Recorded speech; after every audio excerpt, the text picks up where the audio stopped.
The Iron Emperor. How Alexander Karelin took over the WWE. Front prologue. The impossible rumor. For years, WWE fans passed around an impossible rumor. What if Alexander Karelin, the most dominant real-life wrestler alive, ever stepped into WWE? Most brushed it off. Karelin was a three-time Olympic champion, a myth, a legend. He didn't do theatrics. He didn't cut promos. He didn't pretend.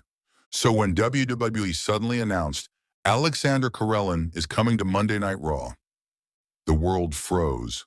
Some thought it was a parody. Others thought it was a deepfake. But when the lights went out in the arena and the Titantron flashed a single word, the experiment, fans realized it was real. Chapter 1. First steps into the Empire. The crowd expected an entrance theme, fireworks, a pose. They got none of it. Karelin simply walked out. No music, no smile, no theatrics. Just the cold expression of a man who had dominated an entire sport with sheer will. The WWE locker room didn't know what to make of him. Some joked, some feared him. Some claimed he wouldn't last in the entertainment world. But then he cut his first promo and shocked everyone. He stepped into the ring, took the mic and said, "I didn't come here to play a character. I came to show what wrestling really looks like." The arena erupted. Chapter 2. The unscripted monster.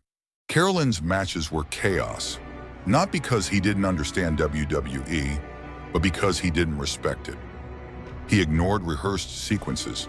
He countered moves that were supposed to land.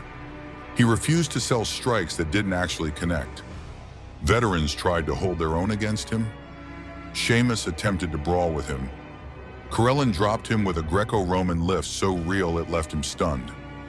Bobby Lashley tried to overpower him and failed for the first time in his WWE career.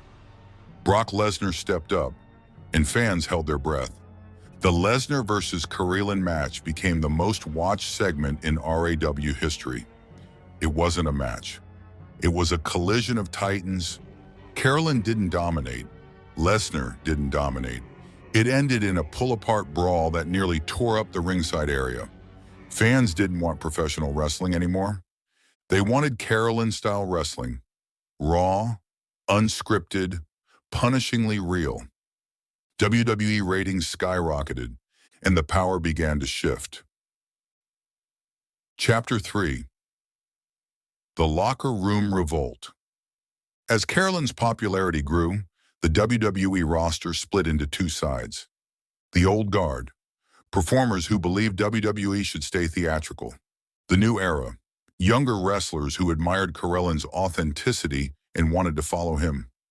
Backstage politics exploded. Scripts began to fall apart. Matches became more improvisational.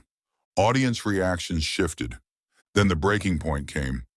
During a live segment, a top heel intentionally slapped Karelin for real to wake him up.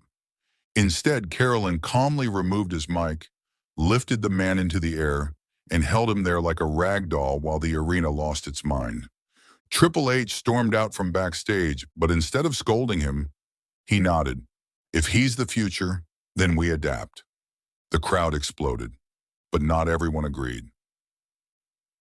Chapter 4. The Corporate War. WWE's board of directors didn't share Triple H's enthusiasm. Authenticity was dangerous. Matches becoming unscripted introduced legal risks. So the board made one attempt to stop the revolution. They ordered Karelin to lose at WrestleMania. Karelin refused. When they insisted, he didn't negotiate. He walked straight into the production meeting, placed his Olympic gold medal on the table and said, "You want me to lose? Then beat me yourselves." Nobody spoke. Nobody moved. The board backed down, but Karelin wasn't playing defense anymore. He went on offense. Chapter 5. The Takeover. The next day, WWE fans woke up to breaking news. Triple H and Alexander Karelin form a new division of WWE, WWE Iron Division. It was pitched as an elite league for the most legitimate wrestlers. a hybrid of pro wrestling and combat sport. Matches were partially scripted, but all strikes had to be real, all grappling had to be legitimate, all victories had to be earned in the ring. No predetermined winners. The board tried to block it, but then something happened. WWE stock rose 23% overnight. Broadcasters demanded Iron Division shows. Sponsors lined up. Arena ticket prices tripled. Within 1 year, Iron Division became the most successful brand under the WWE umbrella. Then, Karelin made his final move. He used the division's profits to buy a controlling share of WWE stock. The board protested, they failed. WWE officially announced Alexander Karelin, WWE President of Competition and Athlete Development. But fans didn't call him that.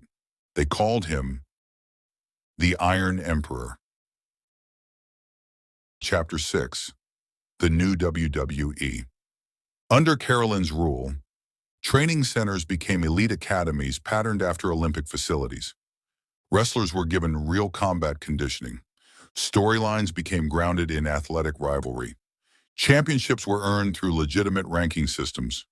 A unified Iron Rules system transformed match realism. And WrestleMania 48 shattered every record in combat sports history: ticket sales, streams, international broadcast numbers. In the main event, Karelin didn't wrestle.